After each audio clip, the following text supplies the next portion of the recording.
अशा प्रकारची आपली वाटचाल वाढावी अशा प्रकारच्या तुम्हाला सगळ्यांच्या यानंतर आपण एका नेतृत्व सणासाठी जोरदार कार्यक्रम काहीच नाही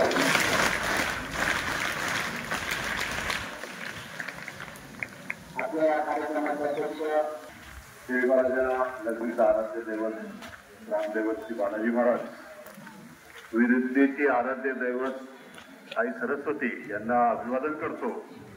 आज आपल्या या दीनदयाल शाळेच्या प्रांगणामध्ये मानव मिशन अंतर्गत मुलींसाठी जे सायकल वितरणाचा कार्यक्रम येथे आयोजित केलेला आहे, या कार्यक्रमाचे सन्माननीय अध्यक्ष, मंचावर उपस्थित सर्व मान्यवर, उपस्थित सर्व विद्यार्थी मित्रांनो, आज गोकुळाष्टमी आहे। या निमित्त सर्वप्रथम येथे उपस्थित सर्व बालगोपालांना गोकुळाष्टमीच्या शुभेच्छा देतो। दीनदयाल शाळेमध्ये मला चांगल्या पद्धतीने आठवतं की दीनदयाल शाळा जेव्हा सुरू झाली तेव्हापासून आपल्या या शाळेमध्ये दहीहंडीचा एक अतिशय चांगला कार्यक्रम होतो आणि तो उद्या असेल। आता सरांनी सांगितलं की आहे खूप सुंदर कार्यक्रम।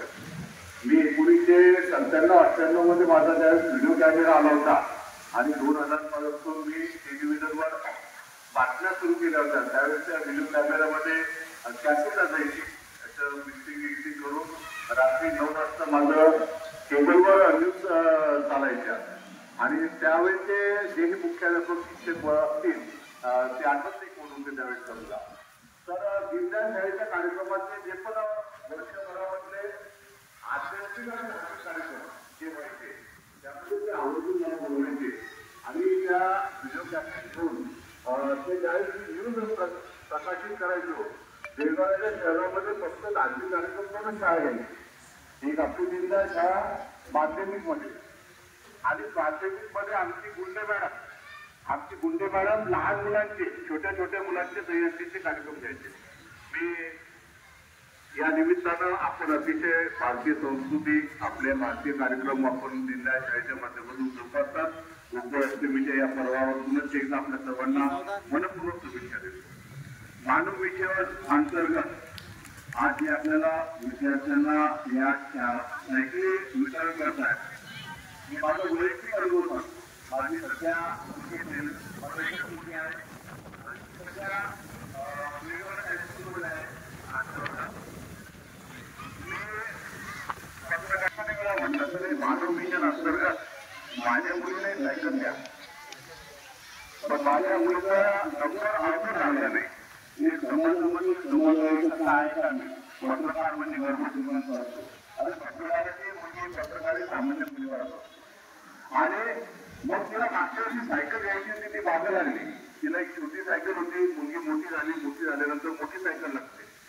ती सायकल घेण्यासाठी मला 2 वर्षापूर्वी मिळण्याच्या काळाला मला खूप पैसे लागले आणि मी खूप प्रयत्न केला की मग त्या मुलीला सायकल घेऊन दिली। 10-11 रुपये लागले। त्या 29 ज्या सायकली आहेत त्या मुलीला भेटतात। खरोखर आता मला माहित पडलं की आपण एकूण सरांनी खूप प्रयत्न केला। सर, पालक म्हणून मी तुमचा आभार व्यक्त करतो। अतिशय उत्कृष्ट शिक्षण वरतून विद्यार्थ्यांपर्यंत सायकल पोहोचवली तर मी तुमच्या मनापासून पालक म्हणून या वेदना मी सहन केलेल्या आहे, या वेदना जोपासल्या आहे। मागच्या वर्षी मुसळवाल्या सरांना पण 3 वर्षापासून बोललो, ते पण व्यवस्थित आहे। त्यांना म्हटलं सर सगळ्या मुलींचे नंबर लागतात, माझ्यापेक्षा आर्थिक परिस्थिती सक्षम असलेल्या पालकांच्या मुलींना सायकल मिळाल्या, परंतु माझ्याच मुलीला नाही मिळाली। म्हटलं आमची काही मुलगी नाही का? असो हा वैयक्तिक विषय असेल, परंतु त्या मुलींना सायकल मिळाल्या, तरी सायकलीचा उपयोग घ्या। निश्चितच सरांनी त्या विद्यार्थ्यांची निवड केली असेल, त्यांची कौटुंबिक परिस्थिती माझ्यासारखीच असेल आणि पालकांचे सुद्धा आपण पैसे वाचवले। शासनाचा उपक्रम चांगला आहे, या सायकलीचा आपण उपयोग घ्या आणि चांगल्या दर्जेदार शिक्षण आपण घ्यावं असं पुन्हा एकदा आपल्यापासून मनापासून शुभेच्छा देतो। दीनदयाल शाळेच्या ज्या